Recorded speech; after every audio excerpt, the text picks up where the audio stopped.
Om Swastiastu. Halo semuanya. Jadi pada kali ini saya akan mempresentasikan mengenai permasalahan penyakit leptospirosis di masyarakat dan upaya penanggulannya. Namun sebelum itu, perkenalkan nama saya Olegenia Faeza dengan NIM akhir 059. Baik, dimulai dari latar belakang masalah. Jadi leptospirosis merupakan penyakit menular yang disebabkan oleh bakteri Leptospira interrogans. Penyakit ini termasuk dalam kelompok zoonosis karena dapat menular dari hewan ke manusia. Penularan ini umumnya terjadi melalui kontak langsung atau tidak langsung dengan urin hewan yang terinfeksi, terutama tikus yang mencemari air, tanah, atau makanan. Di negara tropis seperti Indonesia, kasus leptospirosis sering meningkat pada musim hujan atau pasca banjir, ketika banyak genangan air yang menjadi media hidup dan penyebaran bakteri. Penyakit ini memiliki dampak besar terhadap kesehatan masyarakat karena dapat menyerang siapa saja, terutama kelompok dengan aktivitas di luar ruangan seperti petani, petugas kebersihan, dan warga di daerah padat penduduk dengan sanitasi yang buruk. Oleh karena itu, leptospirosis menjadi salah satu penyakit berbasis lingkungan yang perlu mendapat perhatian khusus dalam bidang kesehatan masyarakat.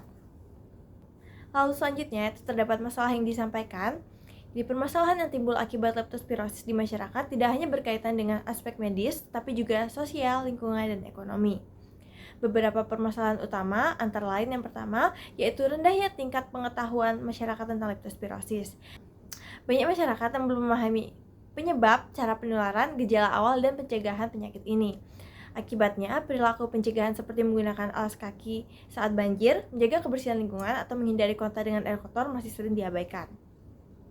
Lalu yang kedua yaitu sanitasi dan kebersihan lingkungan yang masih buruk. Lingkungan yang kotor, sistem drainase tidak berfungsi, serta banyaknya sampah dengan genangan air menjadi tempat ideal bagi tikus berkembang biak. Tikus merupakan reservoir utama Leptospira sehingga kondisi ini memperbesar resiko penularan.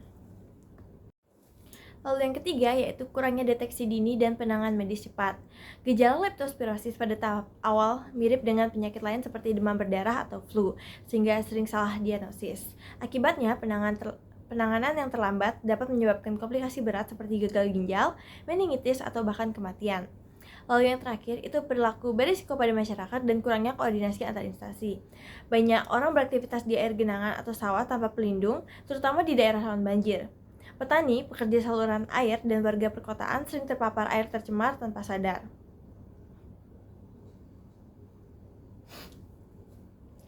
Lalu pengendalian leptospirosis membutuhkan kerjasama lintas sektor, yaitu kesehatan, lingkungan, dan peternakan.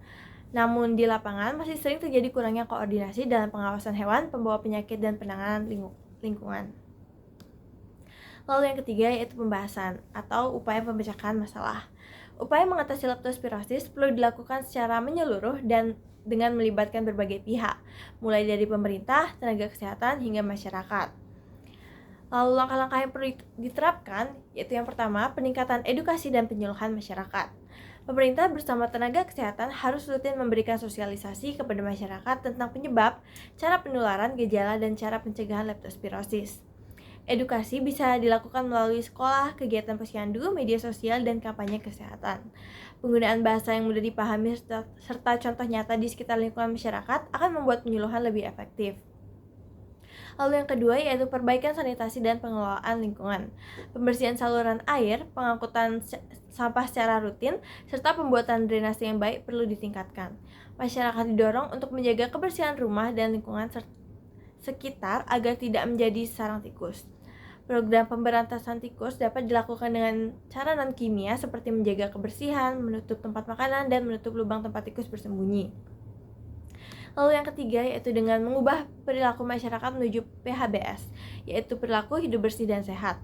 Menggunakan alat pelindung diri seperti sepatu boot dan sarung tangan saat bekerja di area berair atau berlumpur, tidak bermain atau mencuci di genangan air yang tidak diketahui kebersihannya, mencuci tangan dan kaki dengan sabun setelah beraktivitas di luar rumah, terutama setelah kontak dengan air banjir. Hal yang keempat yaitu peningkatan fasilitas dan pelayanan kesehatan. Puskesmas dan rumah sakit memperkuat sistem surveillance penyakit leptospirosis untuk mendeteksi kasus lebih awal. Tenaga medis perlu dilatih agar mampu membedakan gejala leptospirosis dengan penyakit infeksi lain seperti DBD atau malaria. Penyediaan obat antibiotik yang tepat dan edukasi kepada pasien tentang pentingnya segera memeriksakan diri jika mengalami demam setelah banjir. Lalu yang terakhir yaitu kerjasama lintas sektor dan kebijakan pemerintah. Pemerintah daerah perlu menggandeng instansi terkait seperti Dinas Kesehatan, Dinas Lingkungan Hidup, dan Dinas Pertanian untuk melakukan pengendalian lingkungan dan populasi hewan pembawa. Diperlukan kebijakan yang mendorong kebersihan kota, pengendalian banjir, serta pengelolaan sampah terpadu untuk mencegah penyebaran bakteri. Dan yang keenam, itu pemantauan dan evaluasi berkala. Program pengendalian leptospirosis harus dievaluasi secara berkala agar dapat diketahui efektivitasnya. Data kasus dari rumah sakit dan puskesmas perlu dianalisis untuk menentukan daerah prioritas intervensi. Lalu selanjutnya yaitu saran. Yang pertama, pemerintah perlu memperluas program edukasi dan kampanye pencegahan leptospirosis terutama di daerah rawan banjir. Lalu yang kedua, masyarakat harus lebih aktif menjaga kebersihan lingkungan dan menerapkan PHBS. Lalu yang ketiga, tenaga kesehatan perlu meningkatkan kemampuan diagnosis dini agar penanganan pasien lebih cepat dan tepat. Yang keempat, perlu adanya sinergi lintas sektor untuk memperkuat upaya pengendalian lingkungan dan pengawasan populasi tikus. Dan yang terakhir, penelitian lebih lanjut mengenai pola penyebaran dan resistensi leptospira di berbagai daerah diperlukan untuk mendukung strategi pencegahan yang lebih efektif. Lalu yang terakhir yaitu kesimpulan, leptospirosis merupakan penyakit menular yang masih menjadi tantangan kesehatan masyarakat di Indonesia. Faktor utama penyebarannya adalah buruknya sanitasi, perilaku masyarakat yang kurang peduli terhadap kebersihan, serta kurangnya deteksi dini di fasilitas kesehatan. Penyakit ini dapat dicegah melalui peningkatan pengetahuan masyarakat, perbaikan lingkungan, serta penguatan sistem kesehatan dan koordinasi antar instansi. Baik, sekian presentasi dari saya. Mohon maaf jika ada kesalahan yang tidak disengaja maupun disengaja. Om Santi Santi Santi Om. Terima kasih.